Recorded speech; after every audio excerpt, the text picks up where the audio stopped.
नमस्कार so welcome back to your own channel Wells. आज 19 जुलाई 2026 आज संडे का दिन। कैसे हैं आप लोग? आई एम श्योर आप लोग अच्छे होंगे। कल के दिन स्पेसिफिकली बैंकिंग स्टॉक्स पे आपकी नज़रें होनी चाहिए, क्योंकि जो सबसे बड़े बैंक्स हैं इंडिया के, private sector banks, in fact PSU banks भी, उनके रिजल्ट्स आए हैं। लेकिन जो इंपॉर्टेंट इफेक्टिव रिजल्ट्स हैं जिन पे कि हमारी नज़रें होनी चाहिए और जिन पे कि कल के दिन बड़ा एक्शन दिखाई पड़ सकता है, उन पे तो डेफिनेटली नज़रें होनी चाहिए ही चाहिए।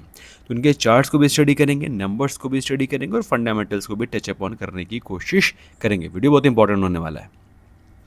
सबसे पहले दोस्तों, जैसा कि आप लोग देख पा रहे हैं, एक्सिस बैंक का चार्ट ओपन है। पहले एक्सिस बैंक के नंबर्स के बारे में बात कर लेते हैं और थोड़ा सा डेप्थ में एनालिसिस करेंगे उनके नंबर्स की।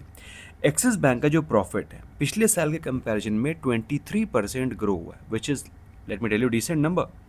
लेकिन क्वार्टर ऑन क्वार्टर पूछे तो क्वार्टर ऑन क्वार्टर सिर्फ और सिर्फ 1% की ग्रोथ है। वहीं बात करें हम लोग नेट इंटरेस्ट इनकम की, तो पिछले साल के कंपैरिजन में 8% ग्रो की है। वहीं कोर ऑपरेटिंग प्रॉफिट पिछले साल के कंपैरिजन में 10% ग्रो किया है। रिटर्न ऑन एसेट 1.56% आया है। ROE, return on equity, is 14.52%, which let me tell you is very decent. भाई जिस तरह के हालात हैं, इकॉनमी है, लोगों की सेविंग्स हैं, लोगों की इन्वेस्टमेंट है, उसको ध्यान में रख करके नंबर्स आर डिसेंट।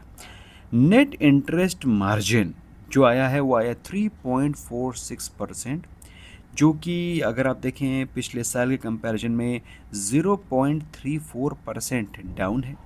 वहीं पिछले क्वार्टर के कंपैरिजन में 0.16% डाउन है।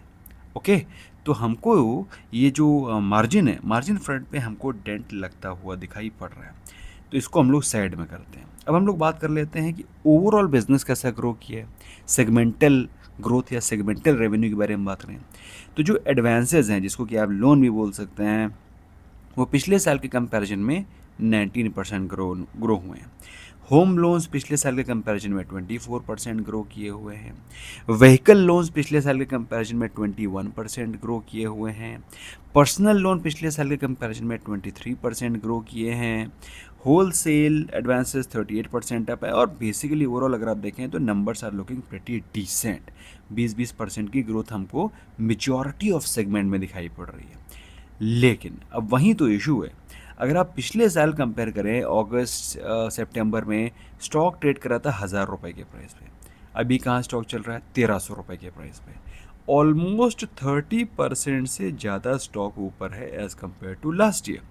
Results are looking fine as compare to last year, तो स्टॉक भी तो ऊपर बढ़ा हुआ है। वहीं पिछले क्वार्टर में कम से कंपेयर करें तो जुलाई अगस्त का महीना चल रहा है, अगर मार्च अप्रैल में देखें तो स्टॉक इसी प्राइस पे ट्रेड कर रहा था, 1300 के प्राइस पे। तो स्टॉक में अगर आप कहें कि बहुत ज़्यादा उछाल नहीं है तो बहुत ज़्यादा गिरावट भी नहीं है, तो मेरे हिसाब से एक्सिस बैंक में कोई मेजर रिएक्शन दिखाई पड़ने का गुंजाइश है नहीं। ना तो मैं कोई मेजर अपसाइड की एक्सपेक्टेशन रख रहा हूँ, क्योंकि अगर स्टॉक कोई बहुत ज़्यादा गिरा पड़ा होता, अगर नहीं 1000 रुपये के प्राइस से मिल रहा होता, तो मेरे हिसाब से कल के दिन स्टॉक कम से कम 10%, 8-7-8% ऊपर जाने की क्षमता रखता था, है ना, 10% भी जा सकता था। लेकिन अब जिस प्रकार के रिजल्ट्स आए हैं, तो results are year on year decent, very nice result, but at the same time पिछले साल से अगर आप कंपेयर करें तो stock price is also 30% up, which is very much factored in the stock price. ठीक है। अच्छा, इसके अलावा बात कर लेते हैं हम लोग आईसीआईसीआई बैंक। आईसीआईसीआई बैंक में भी हम लोग, जैसे मैंने भी एक्सिस बैंक का आपको सेगमेंटल रेवेन्यू भी बताया, सेगमेंटल ग्रोथ बताई, वैसे ही मैं आईसीआईसीआई बैंक के बारे में भी डिस्कशन करूँगा। आईसीआईसीआई बैंक इंडिया का one of the largest banks है, और let me tell you, ICICI bank HDFC bank से थोड़ा सा महंगा भी है as compare to its P. तो उनके नंबर्स को भी एक बार देखेंगे लास्ट में, फंडामेंटल नंबर्स को भी। स्टॉक का चार्ट आईसीआईसीआई बैंक का बहुत सुंदर दिखाई पड़ रहा है। चार्ट को मैं एनालाइज करूंगा, पहले नंबर्स डिस्कस कर लेते हैं। पिछले साल के कंपैरिजन में प्रॉफिट कितना ग्रो किया? 16%। नेट इंटरेस्ट इनकम पिछले साल के कंपैरिजन में 12.7% अप है, नेट इंटरेस्ट इनकम। ऑलराइट, हम लोग मार्जिन्स के बारे में बात कर रहे थे ना, कि मार्जिन्स कैसे आए हैं, वहाँ के 3 पॉइंट समथिंग समथिंग थे। अगर आप मुझसे पूछें तो मार्जिन्स वर 3.46%, जो कि ड्रॉप हो रहे थे। In the case of ICICI bank, जो नेट इंटरेस्ट मार्जिन आया है वो आए हैं 4.36%। ऑलराइट, जो कि डिसेंट, बहुत ज़्यादा ग्रोथ नहीं है, बट नेट इंटरेस्ट इनकम मुझे ठीक ही दिखाई पड़ रही है। इनफैक्ट थोड़ा सा बढ़े हुए दिखाई पड़ रहे हैं क्योंकि कुछ टैक्स रिफंड भी आया था इनका। अच्छा, अगर हम लोग बात करें कोर ऑपरेटिंग प्रॉफिट 15.6% अप है। अच्छा, डिप हम लोग बात कर लेते हैं सेगमेंटल ग्रोथ के बारे में। तो सेगमेंटल ग्रोथ में अगर हम लोग देखें तो ओवरऑल जो लोन पोर्टफोलियो है पिछले साल के कंपैरिजन में 19.6% अप है। ये है overall loan growth. Domestic retail loan growth 12% ऊपर है। रूरल पोर्टफोलियो 35.4% अप है, मतलब रूरल सेगमेंट में कंपनी एग्रेसिवली एक्सपैंड कर रही है। वहीं बात करें डोमेस्टिक कॉर्पोरेट जो पोर्टफोलियो 18.5% अप है। रिटेल पोर्टफोलियो, ओवरऑल जो रिटेल पोर्टफोलियो है वो लोन बुक का 41.1% है, जो कि बताता है कि retail loan book is very very strong. तो ओवरऑल रिजल्ट्स आर डिसेंट। मैं ये बिल्कुल नहीं कहूँगा रिजल्ट्स ख़राब हैं, रिजल्ट्स मुझे ठीक ही लग रहे हैं। There is no point why we should be crying over the results. हाँ, अच्छा, अब आपको क्वेश्चन होगा कि क्वार्टर ऑन क्वार्टर कैसा परफॉर्मेंस है। तो पिछले साल के कंपैरिजन में प्रॉफिट तो 16% अप है, लेकिन पिछले क्वार्टर के कंपैरिजन में मात्र 8% अप है। वहीं नेट इंटरेस्ट इनकम के बारे में बात करें, पिछले साल के कंपैरिजन में 13% अप है और पिछले क्वार्टर के कंपैरिजन में मात्र 6% अप है। ठीक है, क्योंकि जब ईयर ऑन ईयर और क्वार्टर ऑन क्वार्टर कंपैरिजन होता है तो फिर चीज़ें थोड़ा बेहतर निकल करके आती हैं। अच्छा, अब सबसे इम्पॉर्टेंट क्या होता है, एसेट क्वालिटी। तो एसेट क्वालिटी अगर हम लोग बात करें तो ग्रॉस एनपी आया है 1.38%, जो कि पिछले क्वार्टर में 1.40 था, मतलब एसेट क्वालिटी थोड़ी सी मार्जिनली इम्प्रूव हुई है। वहीं नेट इंटरेस्ट इनकम के बारे में नेट एनपीए के बारे में बात करें तो नेट एनपीए हमको थोड़ा सा बढ़ा हुआ दिखाई पड़ रहा है, 0.35% आया है, जो कि पिछले क्वार्टर में 0.33% था। तो एसेट क्वालिटी के फ्रंट में थोड़ा सा तो डाउट आया। इसके अलावा प्रोविजंस में बहुत बढ़ोतरी, ये नंबर देख करके मैं चौंक गया। पिछले क्वार्टर में जहां 96 करोड़ का प्रोविजनिंग था वो बढ़ा करके 1260 करोड़ हो गया। अब प्रोविजनिंग क्या होता है? प्रोविजनिंग दोस्तों वो अमाउंट होता है जो कि बैंक निकाल करके रखता है कि अगर लोन्स बैड लोन्स में कन्वर्ट हो गए, एनपीएस में कन्वर्ट हो गए, तो प्रॉफिट से कुछ पैसा ऑफसेट करके रखते हैं इस तरह के काम के लिए। अच्छा, यहाँ पे ये चीज़ ऑब्जर्व करने वाली बहुत इंपॉर्टेंट है कि ये लास्ट क्वार्टर था, है ना? नहीं, दिस वाज क्वार्टर वन या। तो अगर आप देखें ये लास्ट क्वार्टर था और ये क्वार्टर वन था, तो ये नंबर हमें थोड़ा सा कम दिखाई पड़ना चाहिए था, क्योंकि लास्ट क्वार्टर में जनरली इस तरह के नंबर ज़्यादा होते हैं। बट ये क्वार्टर वन के रिजल्ट्स हैं, तो मेरे हिसाब से प्रोविजनिंग का जो नंबर है वो सब्सटैंशियली ज़्यादा है। अच्छा, अब नंबर्स को करते हैं साइड में। तो ऐसे बैंक के नंबर्स उतने पॉजिटिव, उतने एग्रेसिव दिखाई नहीं पड़ रहे हैं, स्पेशली एसेट क्वालिटी के फ्रंट पे। वहीं स्टॉक के बारे में बात करें तो स्टॉक का चार्ट तो हमें बड़ा खूबसूरत दिखाई पड़ रहा है। अगर आप देखें तो स्टॉक में डब्ल्यू पैटर्न का ब्रेकआउट ऑलरेडी हो चुका है। मोटा मोटा अगर आप पकड़ के चलें तो स्टॉक अपने लाइफ टाइम हाइज के आसपास ही चल रहा है। लाइफ टाइम हाई कितना है? 1480 के आसपास। स्टॉक कहाँ चल रहा है? 1444 के आसपास। तो जिस प्रकार के रिजल्ट्स हैं जिस प्रकार का स्टॉक घूम रहा है उस प्रकार के रिजल्ट्स आए नहीं हैं, लेट मी टेल यू। तो आईसीआईसीआई बैंक में बहुत ज़्यादा पॉजिटिव आउटलुक नहीं है, हालांकि ब्रेकआउट हो गया है, चार्ट स्ट्रक्चर पॉजिटिव दिखाई पड़ रहा है, but results are not very convincing to be very frank. ठीक है, अच्छा, अब बात आते हैं बिग डैडी के बारे में, दैट इज़ एचडीएफसी बैंक के बारे में। तो एचडीएफसी बैंक के रिजल्ट्स भी कोई मुझे बहुत ज़्यादा अच्छे नहीं दिखाई पड़े। अब मैं उसके बारे में बात करूँगा, उसके बाद मैं बताऊंगा कि ऐसा मुझे क्यों लग रहा है। उसके बाद कोटक महिंद्रा बैंक को छोड़ेंगे नहीं, क्योंकि कोटक महिंद्रा बैंक के रिजल्ट्स थोड़े से अच्छे आए हैं, ऐसा मुझे लग रहा है। अच्छा, एचडीएफसी बैंक के बारे में बात करते हैं। तो एचडीएफसी बैंक के जो प्रॉफिट्स आए हैं पिछले साल के कंपैरिजन में, बने ऐसे पिछले साल, आई एम टॉकिंग अबाउट अगस्त, ठीक है, लास्ट ईयर अगस्त सितंबर में ये रिजल्ट्स आए थे ना, जुलाई अगस्त में। उस समय स्टॉक चल रहा था लास्ट ईयर 960 के आसपास। पिछले साल के कंपैरिजन में प्रॉफिट 5% ऊपर है और पिछले क्वार्टर के कंपैरिजन में 1% डाउन है, प्रॉफिट डाउन है, रिमेंबर। इसके अलावा नेट इंटरेस्ट इनकम के बारे में बात रहे, पिछले साल के कंपैरिजन में 7% ऊपर है, लेकिन पिछले क्वार्टर के कंपैरिजन में 1% ऊपर है। ठीक है, वहीं बात रहे हम लोग ऑपरेटिंग प्रॉफिट, पिछले क्वार्टर के कंपैरिजन में मात्र 1% ऊपर है। अब बात करते हैं एसेट क्वालिटी के फ्रंट पे। तो एसेट क्वालिटी भी हमको आईसीआईसीआई बैंक की तरह डिटीरियोरेट होती हुई दिखाई पड़ रही है, मतलब पुअर होती हुई दिखाई पड़ रही है। यहाँ पिछले क्वार्टर में कंपनी के ग्रॉस एनपीए 1.15% थे, जो कि बढ़ करके अभी 1.17% हो गए, which let me tell you is not a very good sign. Net NPA के बारे में बात करें 0.38 से बढ़ के 0.41% हो गए। नेट पूछें, results are dismal, results are not very good, not very strong.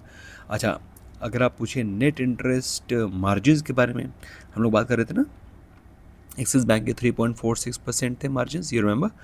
तो इसके पिछले क्वार्टर में 3.38% के मार्जिन थे, जो कि और ज़्यादा ड्रॉप होकर के 3.26% हो गए।